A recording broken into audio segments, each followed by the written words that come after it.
Ce n'est pas par sa taille, ce n'est pas par la force. Mais Dieu a vu Gédéon. Et Dieu a vu le cœur de Gédéon. Pourquoi Gédéon? Bien-aimé, quand nous prenons le chapitre 1 du livre des Juges, il y a une phrase qui va venir régulièrement. Les enfants d'Israël firent ce qui déplaît à l'Éternel, et l'Éternel les livra aux mains de leurs ennemis. Et le Seigneur, l'Éternel les livra aux mains de leurs ennemis. Et régulièrement, dans le livre de Juges, le chapitre 1, et vous pouvez suivre jusqu'au chapitre 6, un roi vient, il fait ce qui plaît à Dieu, le peuple est élevé. Un autre vient, il fait autre chose, et le peuple est abattu, est pris en captivité. D'autres même 40 ans. Après que Déborah, la prophétesse Déborah est libérée, Israël, voilà que Israël a repris ses mauvaises habitudes. La gloire de Dieu était suspendue. La main de Dieu en ce moment a quitté Israël. Mais Dieu est bon. Pendant ce temps, Dieu se cherchait un serviteur. Qui vais-je envoyer à la vigne de mon père? Bien-aimé, c'est extraordinaire.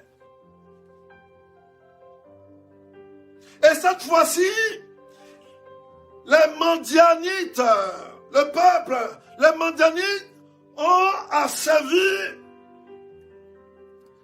Israël pendant 7 années. Pendant 7 années, Israël était pris en captivité, ils ont été vaincus par le peuple de Madian.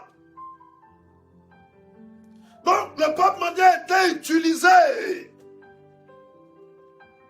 où Dieu a laissé faire. Parce que le peuple s'est mal comporté. Mais bien aimé, avant de continuer, j'aimerais que nous voyions quelque chose. Vous savez, quand Dieu veut aider, Dieu veut agir, il faut connaître les principes. Alléluia. Il faut connaître les principes.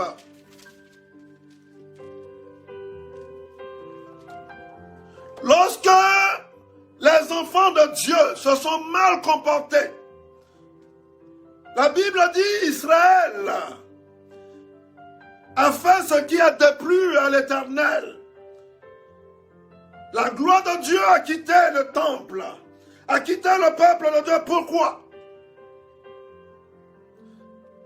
Parce que Israël s'est détourné de Dieu en allant servir Baal. Israël a abandonné l'Éternel, le Dieu de leur père, qui les a fait sortir de l'Égypte. Et vous verrez cela déjà dans le livre de Juges, le chapitre 2, à partir du verset 11.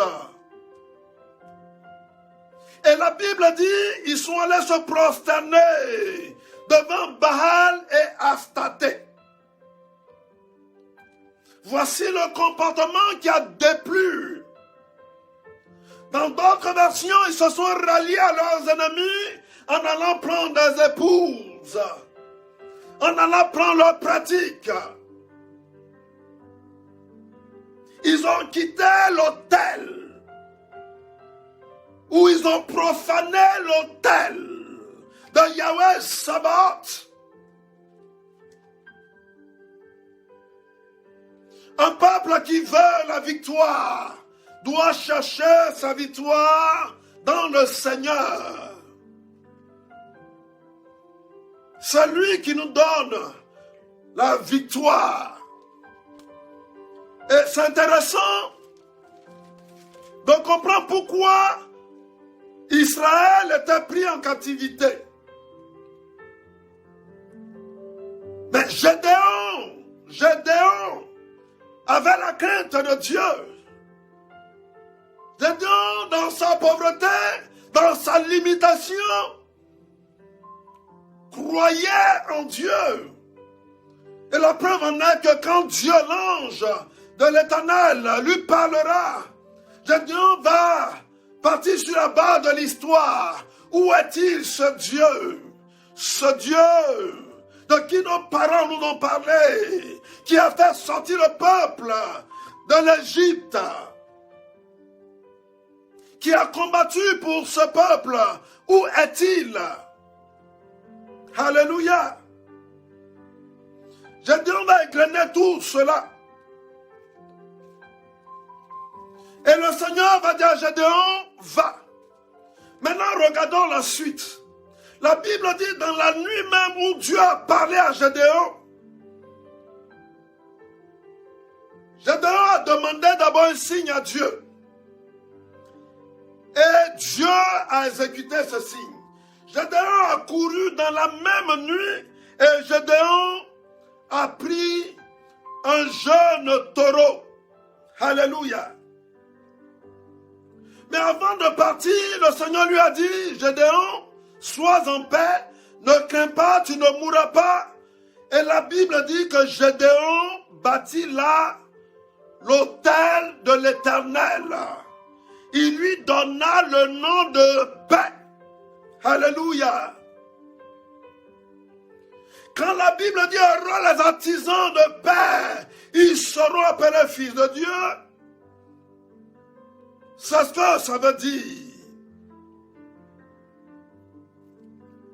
La Bible dit, Gédéon a bâti l'autel.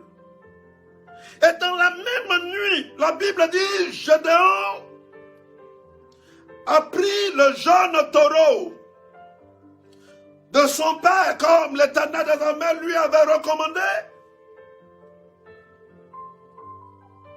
Et il a renversé l'autel de Baal. Alléluia.